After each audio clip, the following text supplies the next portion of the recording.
តែអាយកាមនុស្សក្បត់អាយណា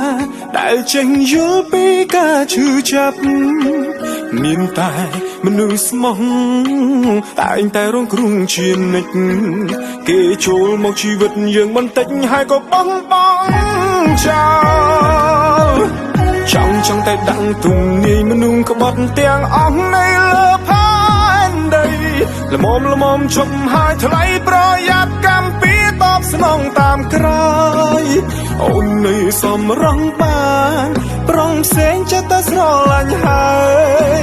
ចាំមើលរូបត្រាំត្រាយចាំទៅមានអ្នកណានៅក្បែរ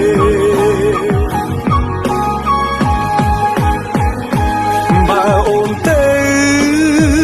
បងមិនខត់ទេ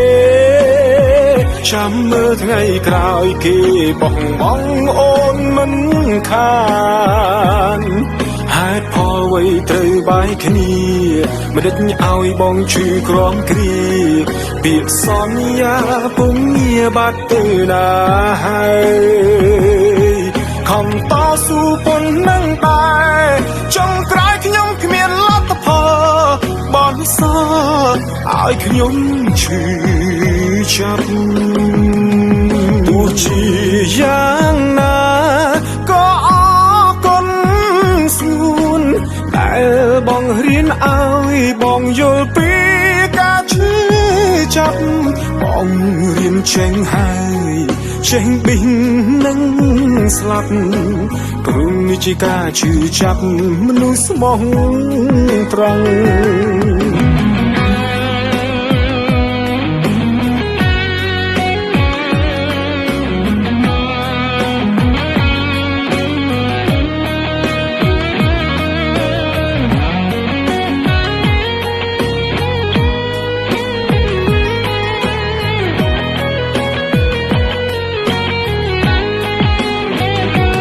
បើអូនទៅបងមិនខត់ទេចាំមើលថ្ងៃក្រោយគេបោះបង់អូនមិនខានហេតុផលអ្វីត្រូវបែកគ្នាមិនដេចឲ្យបងឈឺក្រំគ្រាពាក្យសន្យាពុំងារបាត់ទៅណាហើយ